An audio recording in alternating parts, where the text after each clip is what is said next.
It always takes it so long. Hi, everyone. Let's see. I know there were folks waiting. We'll see as people are trickling in. Thank you all so much for coming to our live stream today. We are broadcasting from the brand new remote office of the HPA, which is my little temporary apartment in Tokyo, Japan. It's been great here so far, and it's nice to be in a slightly closer time zone to some of my awesome volunteers. So hello, nice to see all your beautiful faces. My name is Janae. If you don't know me yet, I am the Director of Leadership and Education at the Harry Potter Alliance. These are some of my amazing team members. Would you all like to introduce yourselves? Who goes first? Hey, Abby, let's just do alphabetical order. Cool. So hi, I'm Abby. I'm the LED manager, and I am in America right now, so I'm cheating. But oh, I guess next would be me. Yeah. Hi. I'm Kripa. I'm on break from being the liaison, but I am the chapter's chapter publication specialist. I got that right. I make the toolkits and stuff look pretty. I'm in India. Yep. 7:30 a.m. Which is probably the earliest I've been up on a Saturday. Oh, that's true dedication. Thanks, Krupa. Hi, I'm Tash. Oh, sorry. Oh, no, I was just about to be like, and Tash, go. Hi, everyone. I'm Tash. I'm the chapter's liaison for Oceania or Oceania. I don't know how to say it. And Central and South America. It is 12:05 p.m. on Saturday here in Australia. So nice. Yeah. Yeah, we're real close. It's 11 a.m. here on Saturday. So I'm doing pretty well. So we are here today to talk about Accio Books. This is a really exciting year for Accio Books because it is our 10th anniversary of the campaign, which I should know because the Harry Potter Alliance is turning 14 in a few months, but it still feels like, wow, 10 years of this campaign every single year. We have collected over 350,000 books, a little bit more than that over those last 10 years, and we're planning to hit over 400,000 this year, which is super exciting. If you don't know what Accio Books is, you must be new around here, but that's okay. Welcome. We love having you. And Accio Books is a campaign to promote literacy and access to books, library advocacy, education, basically knowing that the Harry Potter Alliance wouldn't exist if we hadn't all had access to these kinds of stories. And so for us, it's not just about spreading access to the books themselves, but also access to the kinds of stories that inspire people to do the sorts of things the HPA does. So it's really about spreading our community and that power of story. So besides our over 400,000 soon-to-be books collected, we've done a lot of stuff over the course of the campaign. We've built a few libraries in lots of places around the world. We've done a lot of advocacy for libraries, particularly in Canada and in the States. We have made thousands and thousands of calls to government representatives, asking them to continue to support libraries. So it's really been a community effort around protecting kind of this valuable story resource. But one of the things that's exciting is that this does happen in so many countries around the world and different places, and getting to learn about the relationships that different places have with literacy and books and reading and access to things like libraries. So I'd love for Krupa and Tash to share a bit about kind of their local experiences. I know that they have both prepared some statistics for you even. So There's lots of information to be had. Would one of you like to go first? Y'all can draw straws. I'm happy to go first. Cool. Go for it, Tash. What's happening in Australia? Yeah, so Janae says, can you talk about literacy? And then I prepared a report about it. So,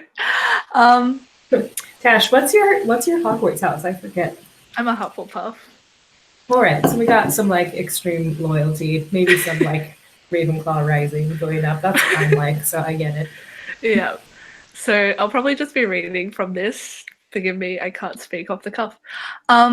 So although Australia has a relatively widely educated population, there are some groups where their literacy is below desired standards. This is particularly true for the Indigenous population. Indigenous students are unfortunately more likely to have low literacy skills compared to their non-Indigenous peers here in Australia. So the results of the 2018 National Assessment Program for Literacy and Numeracy, or NAPLAN as it's known here, did show some improvements in literacy rates nationally, including among Indigenous students living in urban and metropolitan areas. For instance, the national results in reading for Indigenous students in years 3 and 5 were better in 2018 than in 2017. However, compared to non-Indigenous students, there is still a massive discrepancy in literacy skills across the country. This is especially true among Indigenous students living in remote and very remote parts of Australia. For example, only 14.4% of Indigenous Year 7 students living in very remote parts of the Northern Territory are reading at or above the national minimum standard. And even in primary schools, especially, again, Indigenous students in very remote areas are not reading at minimum levels for their age group either. So it's not just older kids who might have, had like poorer like relationships with education. It's starting really young. In the Northern Territory, which is the most northern state of Australia, only 23% of Year 3 Indigenous students in very remote areas achieved the national minimum standard for reading. In South Australia, it was slightly higher with 41.7% at this reading level. So there were some improvements over the years, particularly from 2017 to 2018, but the gap is really wide and a lot of work needs to be done. If anyone is actually interested in finding out more, the Indigenous Literacy Foundation is a really good website if you want to check that out and learn any more. And then, do you want me to go? I have a bit about adult literacy as well. Yeah, go for it. Okay.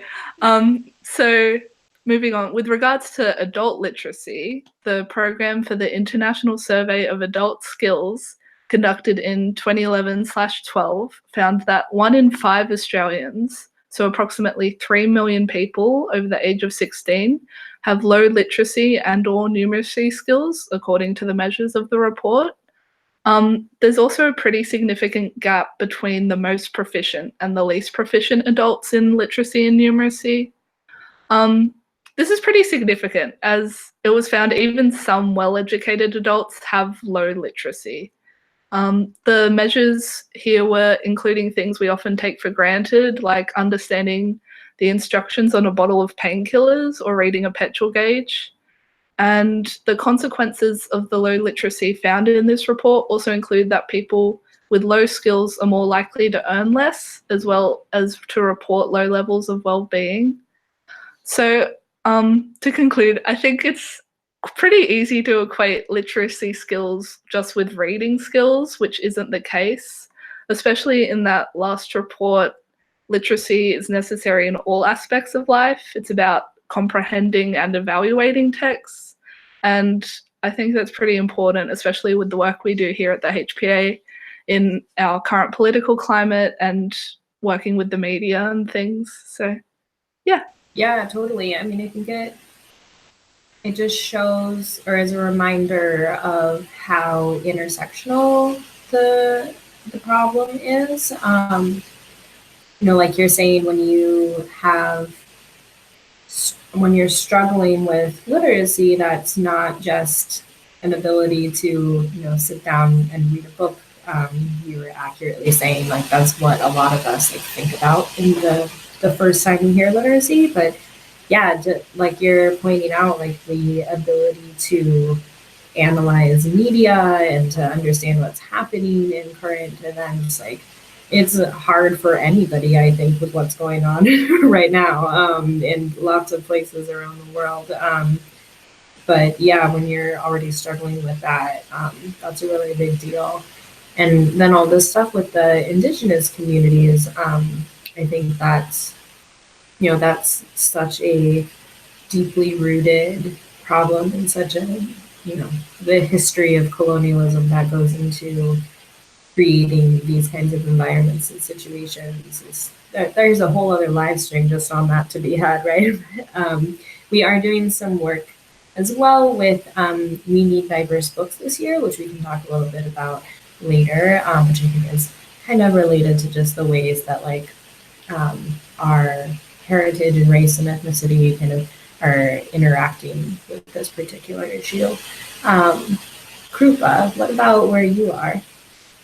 Yeah, so I am in India, where all of my statistics, by the way, are based on the 2011 census. There hasn't been one since then. The next one's in 2021. So it's a little, fairly out of date, but so, okay, let me just start with, so the definition of literacy for our census is the population over the age of 7 who can read and write with understanding, like in any language, because we have like, I don't know, hundreds, thousands of languages. Yeah, so as of 2011, the adult literacy rate was 72.1%, and that's between 15 and 24, which is a subset, was 86.1, which is about like 5 to 10% lower than the average, like the world average.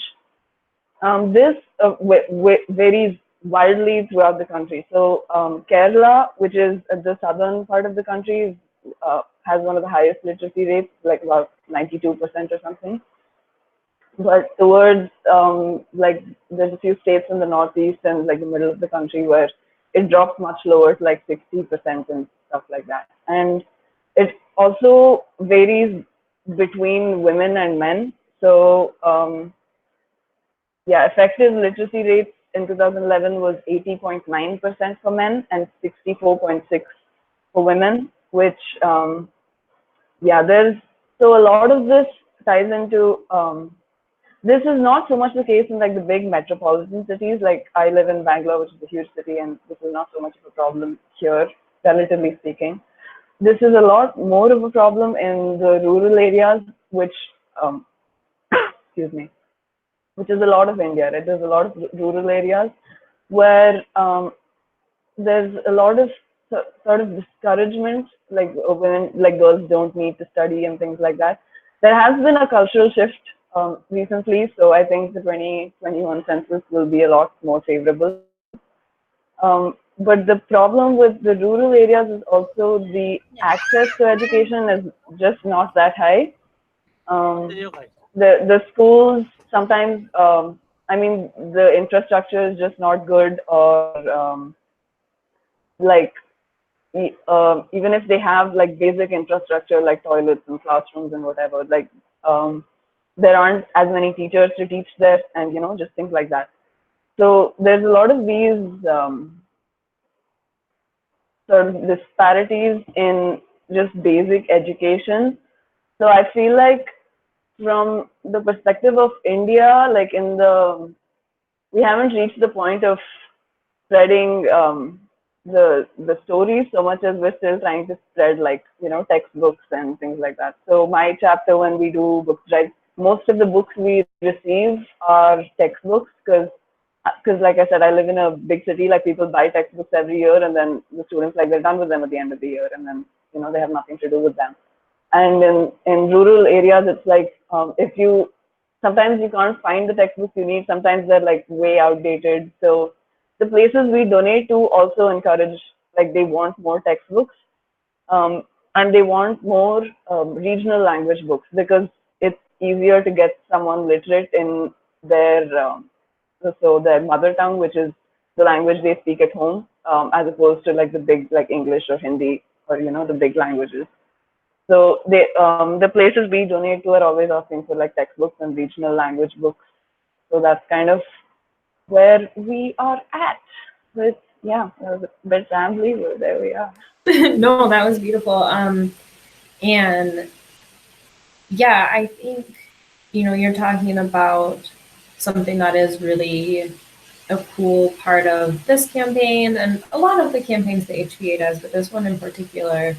We do have kind of a partner site every year that if folks want to send books to that site, we encourage them to do so. But we also have so many chapters where the stuff that's happening that's particular to your own community might be different or might be more specific than just kind of collect books. And we really try to encourage people to meet those needs. So like Krupa's talking about like, your chapter is doing something that your community, that's really what the need is. And this campaign is really cool because it allows people to do that and to really seek out like where can we make the most impact. And I think your chapter also did a lot of work with Without Hermione, right? Yeah. Talking about the intersection there with gender equity, right, and access for women. Without Hermione was a gender equity campaign we did last year, which she's the first. But you all did a bunch of work around that because of the particular issues you're talking about, right? Yeah, so that's still like, again, this mostly applies to the more rural areas, but yeah, so we did this campaign to sort of raise awareness that sometimes in cities it's easy to forget that other parts of the country are still like this. So we partnered with a local organization that works with educating girls, you and I, with educating children, but they do have some of their sites are just girls only. So we sort of partnered with them to sort of raise awareness that this is still happening and this is something you can contribute to improving and things like that. Yeah, and I think,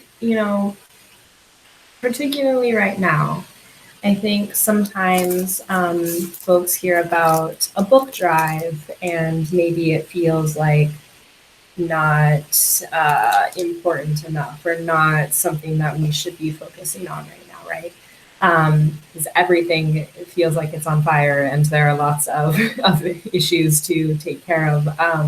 But I think one of the things that we have really strived to do is to look at this as kind of a web of all of the ways that all of these root problems in our communities kind of have symptoms through things like literacy and education, and also how important those things are for solving those root problems.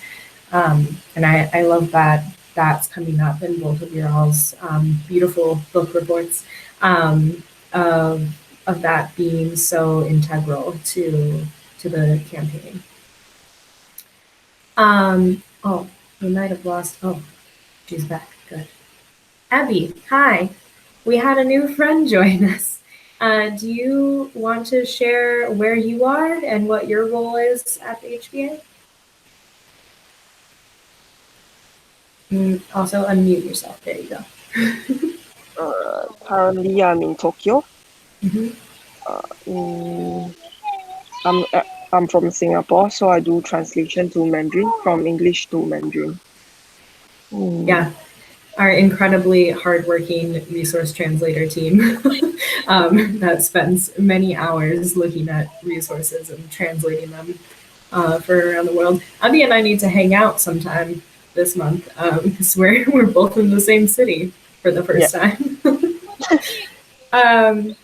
Great. Well, not to put you on the spot, Abby, but it's okay if you don't, do you have any thoughts about like literacy and like book access in either Tokyo or Singapore? I think for Singapore we have really good access because we have libraries in most residential areas. So outside the library, they will actually have these shelves that you can put your old books, and then you can actually exchange for books that other people leave on the shelf. Oh, And cool.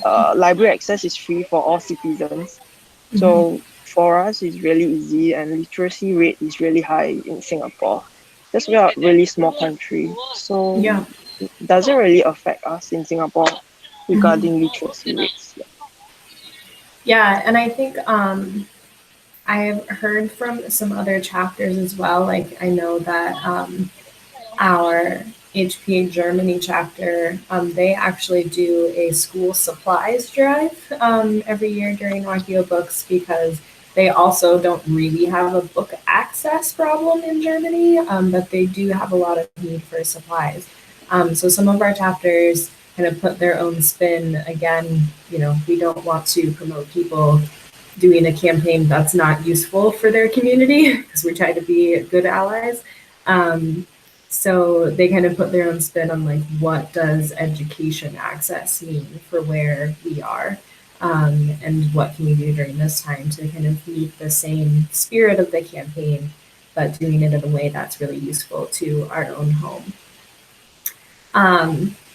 So I'd love to hear from you all, why Accio Books is important to you, or like what you love about this campaign. What's your inspiring words for people of why they should get into this? Addie, do you want to share since you have not for a while? Sure. So I was a literature major in university. Whoa, Wow. literacy cred. Yeah. So I always say that I think literature, the study of literature is the study of empathy. And the study of empathy is the study of everything. So like I feel like you can't be a good leader, you can't be a good human being, you can't like exist in the world without having empathy. So that's why I think literacy programs are so important to me, because I feel like they're the key to empathy and the key to life. Which is, a very grandiose statement, but I spent money on that degree, so I'm gonna so now you have to. yeah, so I'm gonna make everyone believe as I do in the power of literature. I stand by it. Yeah, so and I work in education, so it's very nice to see kids get access to things that they don't always have access to, because most of all, kids just are curious and want to learn. So if we can help, then Right. we can help. What about you all? Anybody else have particular thoughts? Sure. So what Abigail said about kids are just curious and want to learn, that's one of my favorite parts of conducting these book drives and participating in Accio Books. Because like I said, we usually collect textbooks, but sometimes we'll have kids donate their own books, like kids from the city who have like all kinds of fancy, colorful, like high quality books. Right. which you would never find in like a village anywhere, right? So it makes me so excited when we get those, because that means that when we donate those books, there's going to be some kid somewhere who's going to have this really fancy, like cool book with colorful pictures and really nice stories that they would otherwise have like no way of like even knowing that such things like existed. Right. So that's one of my like favorite things. Like apart from the kids in rural areas getting access to, if not the same kind of education, at least some of the same kinds of textbooks that we have in the cities. But yeah, the storybooks that we get donated are always my favorite part. Yeah. Yeah. That's so cool. It warms my heart when like people donate books that they loved. I feel like there's something special in a story that you love kind of being shared with other people and passed on to other folks. So yeah, that makes me especially like, oh, so sweet. Yeah, I know, and I love it when kids themselves don't, because usually it's the parents who are like, this is occupying space in our house and we don't want this here.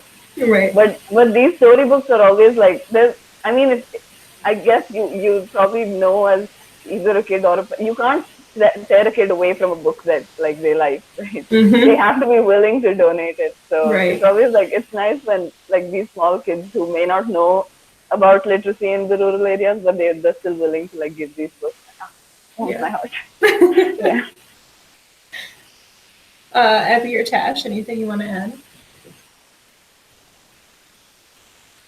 Well, this is my first year technically doing Accio Books with the HPA since I started late last year. But I mean, so I don't really have that much like, I don't know, knowledge yet about the campaign in full. But I mean, as a chapters liaison, just, you know, planning with my chapters, you know, seeing what they're doing. It's just, I don't know, I just get so excited. Yeah. I'm like, oh, all these people are going to get books and people care about this enough to run campaigns and do book drives and ask their professors to have like a book box at the front of class. And I mean, I don't have literature cred like Abby does, but I do work in a library, the most magical place. That's a lit cred. What are you talking about? I mean, I don't have a qualification for it. So, but yeah, library is the most magical place in the world. So, I mean, even at work, just seeing kids, you know, excited about reading and excited about books, and not just books and stuff, but like the activities we run and just all the things that literacy gives you access to. I don't know, it just makes me feel good. So being part of the HPA and Accio Books on such a global scale as well, like here I am in Narnia, Australia, like, and people are still, you know, running book drives and getting books out there. So yeah, it's exciting. Yeah. Abby, anything you want to add? No. Great. So you all listening may be wondering, how do I get involved in this wonderful campaign? And the good news is you can definitely do so. I think the official start date was April 18th. And we're running all the way through the end of May 31st. So there's plenty of time for you all to get involved. If you go to the hpalliance.org/Accio_books, that will take you to kind of our command center for the campaign. It has a toolkit, it has an event calendar, it has pretty much everything you need to know to participate in this campaign. There are lots of different ways you can do so. You've kind of heard about the ways that you can kind of customize the campaign based on your local community. And if you want to donate to our official sites, we are partnered with Reading is Fundamental this year, with 3 different sites across the breadth of North America in California, Chicago, and New York. And they've been really, really great partners to us as well. We're also partnering with We Need Diverse Books, which is really cool. They work to promote and talk about the need for more diversity in publishing and in books themselves. And they have suggested an activity that is a diversity audit or challenge, where you go through your local library or your own personal book collection and take a look at what the diversity of that collection actually is, and really come face to face with, okay, like, what am I reading or what's available in my local library, and promote the need for more access to those stories. If you want to collect some books, you've heard some talks about boxes. I know boxes are a big thing for chapters, getting those boxes out. Pretty much all you got to do is talk to some local schools, businesses, libraries, ask them if you can put a collection box out there, maybe put up a little explainer about what it's for and encourage people to drop off their books. And then you take those books and you count them and you ship them out to wherever they need to be. Look, Krupa has a visual aid. Look at this beautiful box.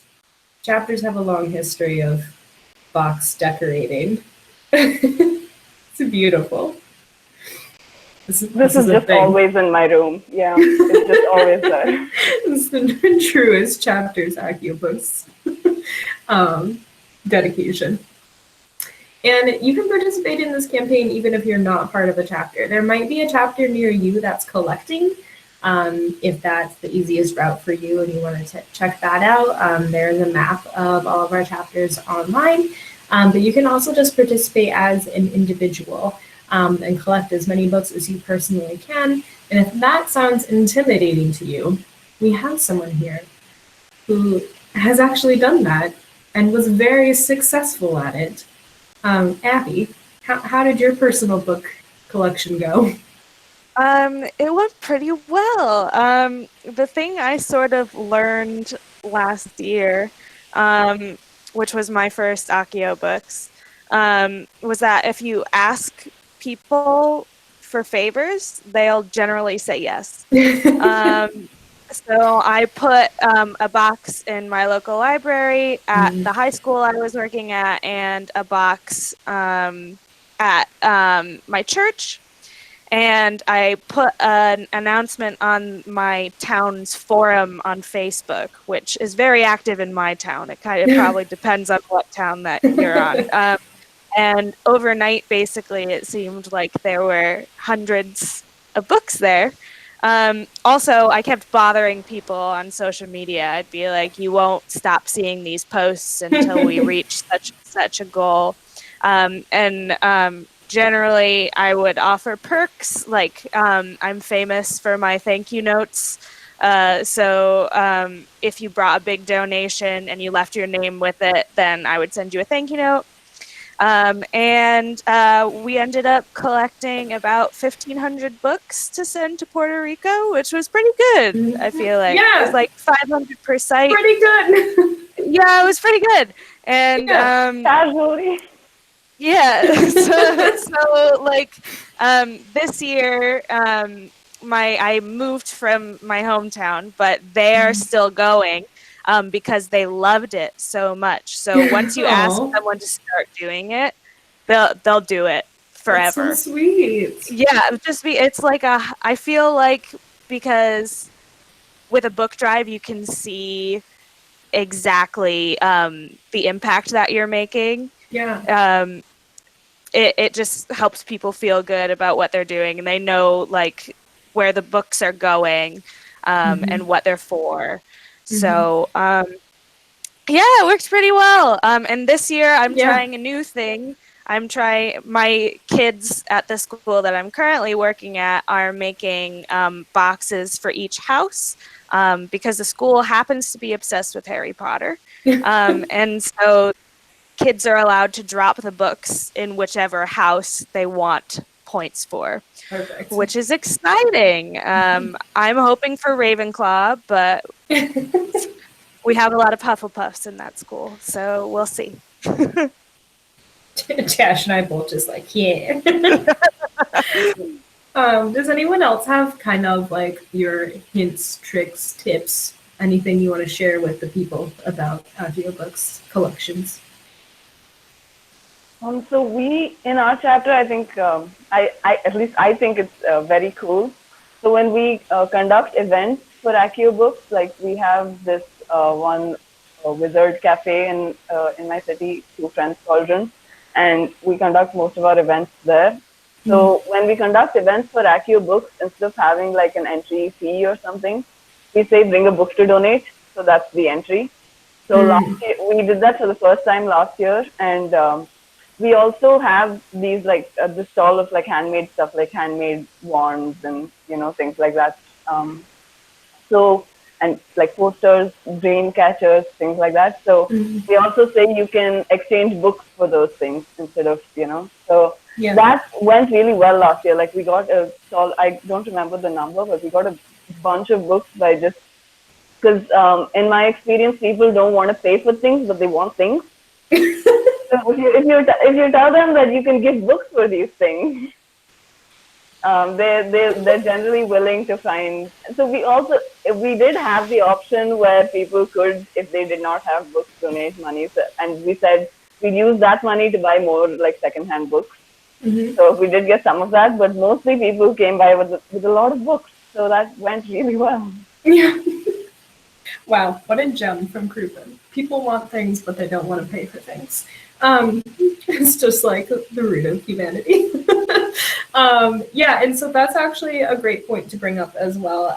If you are struggling or you're asking people for books and they're like, I don't have any books, you can ask them for a donation, either to cover your own shipping costs or event costs for the book drive, or if you want to help some way but you're not able to do a drive, you can ask for donations for the Harry Potter Alliance to support us running the campaign itself. So there are other options for that as well. But as you're hearing, there are lots and lots of creative ways to set up these book drives. Evie or Tash, any other thoughts? I know you all are newer to the Accio Books scene. Taking notes. Yeah, I'm too new, so I don't really. That's exciting though. Like, honestly, it's cool to every year have like new people involved in this campaign because it's been around for so long. Awesome. Well, we have a campaigns team member in chat. Thanks, Carly, who's reminded me that you can also go to acciobooks.org, which is a lot easier to remember than the URL I gave you before. Acciobooks.org is the headquarters for this campaign. Please go sign up, collect some books. I think it's really important to remember that, like, you could start a drive and be like Abby and suddenly have 1,500 books on your hands. And you could also collect 5, and that is also awesome. Like, I think it's really important to remember with a campaign like this that 5 books is like 5 people that you have helped. Like, that is no small number. So don't be intimidated and think like, oh, I can never collect like that many books, so it's not worth participating. It is worth participating. Like, if you have 1 book on your shelf right now that you want to mail to one of our sites or donate somewhere locally, that is a person that you helped. So don't forget that. Don't be intimidated. Every single book matters. And once you've sent those books, put them into the house cup. There's lots of Slytherin pride happening in our chat right now. So you can see that the house cup is going to be a battle as always. Kind of like Abby's doing at her school. You can pick where the points go for the books that you've donated, and have some friendly competition between our beloved houses. So I hope that you all will go out and donate at least 1 book, that you'll take a look at acciobooks.org and see how you can be involved.